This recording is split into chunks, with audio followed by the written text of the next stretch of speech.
They say the happiest couples never see it coming, and that lie almost got me buried. Let me ask you something real quick. How well do you actually know the person sleeping next to you? Like, for real, their passcode, their quiet fears, the version of them that shows up when they think they've been wronged. Because 5 minutes before, my husband stood up with a microphone and a folded piece of paper. I would have bet my whole life on the wrong answer. He didn't just want out of our marriage, he wanted to torch my reputation in front of everyone I loved. On my birthday, with our baby in my arms. And the craziest part, I had no idea the trap was already set. My name is Sarah. 3 months ago, I turned 52. James, my husband, my college sweetheart, my read or die, insisted on throwing a big backyard party. He booked the caterer, rented the tent, and picked the playlist. He was weirdly intense about it, triple-checking guest lists, pacing with his phone glued to his ear.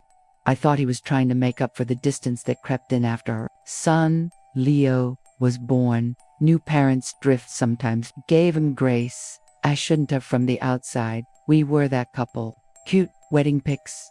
Vacations with matching smiles. The whole we survived infertility and came out stronger storyline. People love to clap for it. 3 years of trying for a baby will carve silence into a marriage.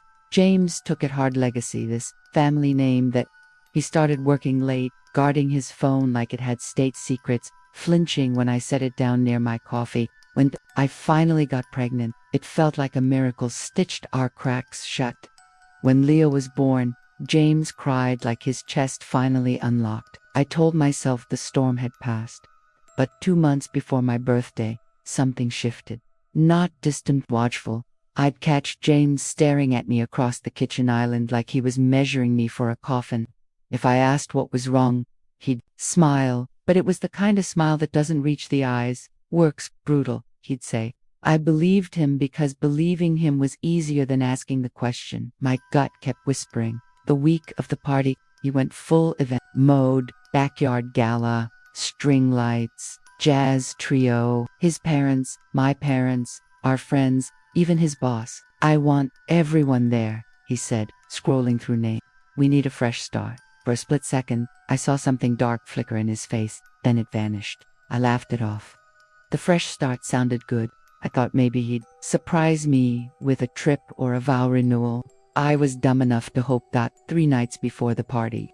I walked into the living room and found him holding Leo, studying his face like it was a math problem he couldn't solve. Not love analyses. My stomach dropped. Everything okay? I asked. He startled, handed Leo to me like he was hot, and walked out. That night, he slept in the guest room. Headache, he said. I lay awake, counting the ceiling cracks, telling myself I was being paranoid. I wasn't. While I was worrying about his stress, he was lining up for my public execution. He wasn't planning a party, he was staging a trial, and he'd already decided I was guilty. What I didn't know yet was that the piece of paper he planned to wave around would become the exact weapon I used to take him down. And the way I found out would flip the entire night on its head. It was one of those perfect evenings that feels fake in hindsight. 75 degrees, golden hour spilling across the yard like honey. Fairy lights wrapped around the oak tree, a jazz trio humming in the corner. Everyone showed up. My mom kept telling people how lucky I was. James's parents hovered near the drinks, stiff smiles glued on. Friends clinked champagne and joked about how fast Leo was growing. From the outside, it looked like a highlight. Real. From the inside, it felt like standing on a stage with a trapdoor under my feet. James played the perfect host, moving through the crowd with that smooth, charming energy that used to make me fall for him. The only problem? He wouldn't look at me. Every time I drifted close, he pivoted away like we were magnets flipped the wrong way. I felt stupid for noticing. It's your birthday, I told myself. Relax. Then the music cut. The spoon against the glass rang out, sharp, clean, final. Conversations died mid-laugh. James stepped onto the patio steps where the mic was set up. He looked good in his suit, but I clocked the sweat on his temples. I stood near the cake with Leo on my hip, already, smiling for the toast I thought was coming. Sarah, he said, not looking at me, looking just past me. 10 years together. That's a long time. A lot of memories. A lot of trying. Polite chuckles rippled through the crowd. My heart started thudding. His tone wasn't warm. It was cold. They say honesty is the foundation of marriage, he continued. And for a while now, our foundation's been cracking. Things unsaid, things hidden. The yard went quiet in that heavy way that makes your ears ring. My mom's smile slipped. My dad straightened. So, for Sarah's birthday, James said, reaching into his jacket, I wanted to give her the gift of truth. He pulled out a thick white envelope. My grip tightened on Leo. My mouth went dry. We struggled to have him, James said, nodding toward my son. Miracles happen, right? That's what you told me, Sarah. He paused, savoring it. But science doesn't do miracles. It is a fact. He tore the envelope open. The rip sounded loud as a gunshot. I ran a DNA test, he said to the crowd. Because he doesn't have my eyes. He doesn't have my nose. And guess what? He lifted the paper. 0% probability of paternity. The gasps that hit the yard felt physical, like the air got punched out of everyone's lungs. Someone dropped a glass. It shattered. James finally looked at me, eyes bright with something ugly. Happy birthday. Take your miracle baby and get out of my house. I'm not raising another man's kid. My knees went weak. The world tilted. I saw my mom's face collapse. I saw James's mother cover her mouth. I heard my own voice through the mic, small and shaky. James, that's impossible. The test doesn't lie. He barked, losing his school. He flicked the paper toward me. It fluttered down near my feet. So which one was it, Mark? My brother. Stop it, my dad shouted, stepping forward. No, James snapped. The party's over. Everyone out. And Sarah, you've got an hour to pack. 50 pairs of eyes burned into my skin. Pithy, judgment, curiosity. Leo started crying from the yelling. I didn't scream. I didn't throw a drink. I bent down, picked up the paper, held my son tighter, and walked through the split crowd into the house. I packed a bag. I left. But as I drove away, wiping tears so I could see the road, one thought cut through the shock like a blade. I never cheated, not once. So how did he get that test? And why did the date on the paper make my stomach twist in a way that told me this nightmare was only getting started? If you're watching this story, tighten your blanket and hit the like button so YouTube understands you want the next chapter unlocked. And tell me in the comments, which beautiful country are you watching from? And what's the exact time there right now? The house was quiet in a way that felt fake, like the silence was pretending to be peaceful. I stayed at my parents' place that night, Leah finally asleep on my chest while my brain ran laps. They tried to be supportive, but I saw the question in their eyes. Even my mom said it softly, like she was scared of the answer. Sarah, if there's anything you need to tell us, that one line hurt worse than the public blow-up that Dow James planted had already started growing teeth. Around 3 a.m., the crying stopped. Not because I was okay, because something colder clicked. Into plays, rage, but quiet, the kind that organizes itself. I pulled the crumpled paper out of my bag. The DNA test. It looked official enough, logo, barcodes, clinical font. The sentence that tried to ruin my life. Probability of paternity 0.00%. My eyes snagged on the sample date 3 weeks ago. My chest tightened. But that was the Saturday. James took Lee out to the zoo for Daddy Sunday. So he'd planned this. He'd swabbed our kid like it was a crime scene. I went to the website on the report. It looked legit at first. Glanced stock photos of lab coats, smiling families, a fake-seeming wall of testimonials. Then I scrolled all the way down. Tiny gray text at the bottom. For novelty purposes only. Not admissible in court. My breath caught. Novelty. Like a gag gift. Like a prank. Like a lie you buy online to wreck someone's life. I didn't sleep. At sunrise, I put Leo in his car seat and drove to a real medical lab.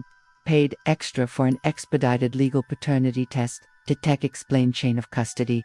Consent forms. All of it. I've swabbed my cheek, Leo's cheek.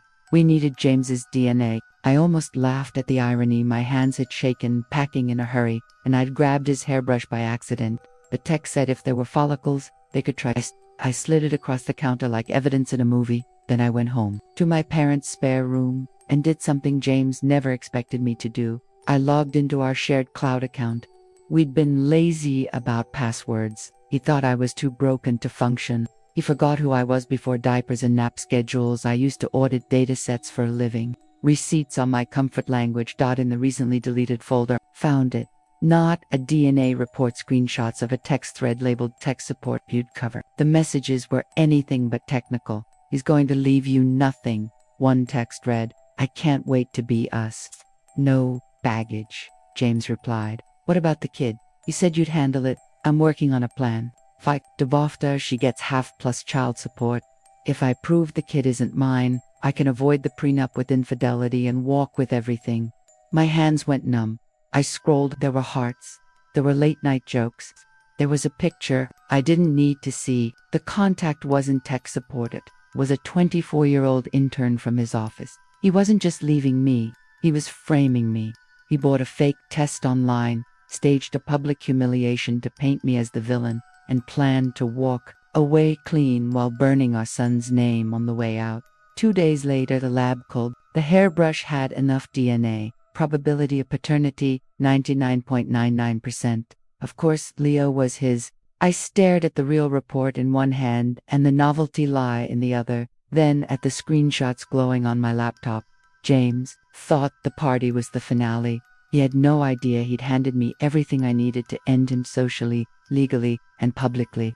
And the way I planned to do it would make that microphone moment look like a warm-up act. He sent the divorce papers a week later like he was mailing junk mail. Cold confidence. The kind of confidence that only comes from thinking you already won. He wanted the house, the cars, and this part made me laugh out loud. Damages for emotional distress caused by my paternity fraud. He even asked for reimbursement for raising a child under false pretenses. The audacity was Olympic-level.